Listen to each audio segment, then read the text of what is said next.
পরম আল্লাহর নামে শুরু করছি। বিসমিল্লাহির রহমানির রহিম। যে হাদিস শুনলে হৃদয় কেঁপে উঠবে, নবীজির আলোতে সেই হাদিসই আজকে শুনবো।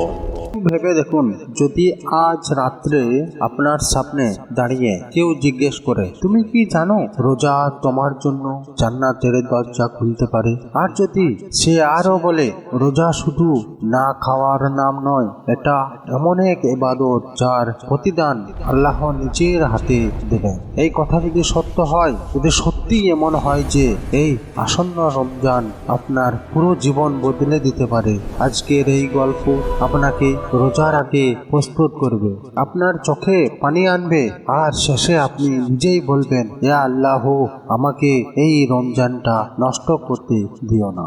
তাহলে চলুন পুরো ভিডিওটি মনোযোগ সহকারে দেখি। মদিনার আকাশে তখন নতুন চাঁদ, রমজানের চাঁদ।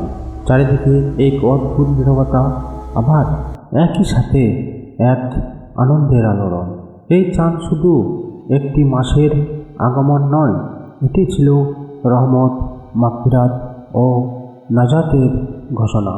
এই মদিনারই বুকে দাঁড়িয়েছিলেন হযরত মুহাম্মদ সাল্লাল্লাহু আলাইহি ওয়াসাল্লাম। তিনি সাহাবীদের দিকে তাকালেন। তাদের চোখে ছিল অপেক্ষা, কারণ তারা জানত রমজান মানে শুধু রোজা নয়, রমজান মানে আল্লাহর সবচেয়ে বড় উপহার। রাসূল সাল্লাল্লাহু আলাইহি ওয়াসাল্লাম বললেন, তোমাদের কাছে রমজান এসেছে, বরকতময় এক মাস। আল্লাহ এই মাসে রোজা ফরজ করেছেন। এই মাসে জান্নাতের দরজাগুলো খুলে দেওয়া হয়, জাহান্নামের দরজাগুলো বন্ধ করে দেওয়া হয়, আর শয়তানদের শৃঙ্খলিত করা হয়। এটা সহিহ বুখারী ও মুসলিম হাদিস। এই কথা শুধু শোনা হয়নি, এই কথা সাহাবীদের হৃদয়ে কেঁপে উঠেছিল। রোজা কি শুধু না খাওয়া? আজ আমরা অনেকেই ভাবি রোজা মানে সারাদিন না খেয়ে থাকা, কিন্তু নবীজি সাল্লাল্লাহু আলাইহি ওয়াসাল্লাম বলেছিলেন, যে ব্যক্তি রোজা রেখে মিথ্যা কথা ও খারাপ কাজ ছাড়ে না, আল্লাহ তার ক্ষুধা ও পিপাসা সহ্য করার কোনো প্রয়োজন নেই। সহিহ বুখারী। এই হাদিস শুনে সাহাবীরা ভয় পেতেন। তারা নিজেদের জিজ্ঞেস করতেন, আমার রোজা কি আল্লাহর কাছে পৌঁছাবে? এক সাহাবীর কাঁপানো রাত। রমজানের এক রাত, মদিনা নিস্তব্ধ, সবাই ঘুমিয়ে, কিন্তু এক সাহাবী ঘুমাতে পারছেন না। তিনি বারবার এই কথাটা ভাবছেন, আমার রোজা কি কবুল হবে? তিনি ছিলেন সাধারণ একজন সাহাবী, নাম ইতিহাসে খুব বেশি আলোচিত নয়, কিন্তু তার ভয় ছিল সত্যিকারের। তিনি উঠে বসলেন, ওযু করলেন, আর নামাজে দাঁড়িয়ে কাঁদতে কাঁদতে বললেন, ইয়া আল্লাহ, আমি সারাদিন না খেয়ে থাকি, কিন্তু আমার জিহ্বা কি পাপ থেকে বাঁচে? আমার চোখ কি হারাম থেকে বাঁচে? এই প্রশ্নগুলোই রোজার আসল প্রস্তুতি। নবীজি সাল্লাল্লাহু আলাইহি ওয়াসাল্লামের রোজা। রাসূল সাল্লাল্লাহু আলাইহি ওয়াসাল্লাম রোজা রাখতেন, কিন্তু তার রোজা ছিল সবচেয়ে সুন্দর। তিনি রোজা রেখে হাসতেন, রোজা রেখে মানুষের সাথে উত্তম আচরণ করতেন, রোজা রেখে ক্ষমা করতেন। এক সাহাবী বলেন, রমজানে রাসূল সাল্লাল্লাহু আলাইহি ওয়াসাল্লাম সবচেয়ে বেশি দানশীল হয়ে যেতেন। সহিহ বুখারী। রমজান তার মধ্যে কৃপণতা আনেনি, রমজান তার হৃদয়কে আরও নরম করে দিয়েছিলেন।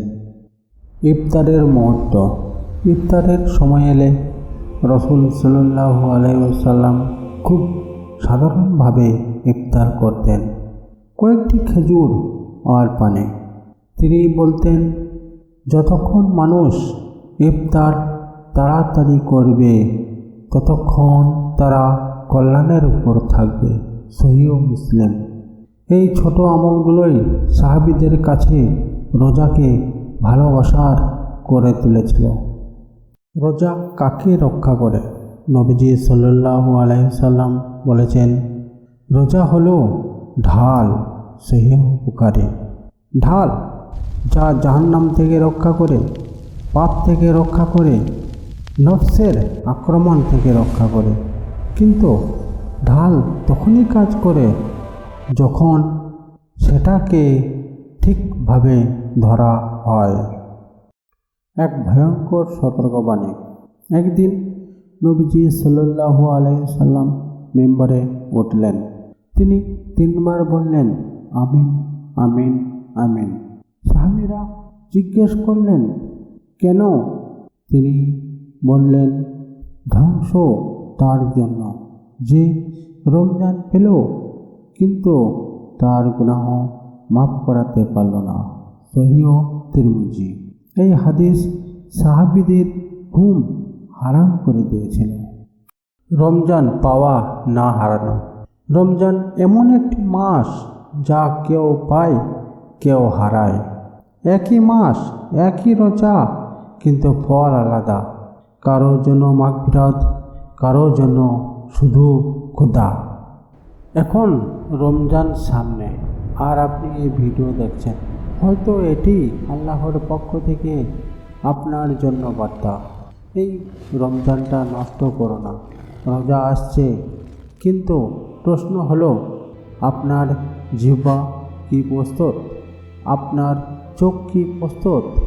আপনার অন্তর কি প্রস্তুত? নবীজি সাল্লাল্লাহু আলাইহি সাল্লাম বলেছেন, যে ঈমান ও সওয়াবের আশায় রোজা রাখে তার আগের সব গুনাহ মাফ করে দেওয়া হয়। সহিহ বুখারী ও মুসলিম। ইয়া আল্লাহ, আমাদের রমজান পর্যন্ত পৌঁছে দাও। রমজানকে আমাদের জন্য সাক্ষী বানাও, অভিযোগকারী নয়।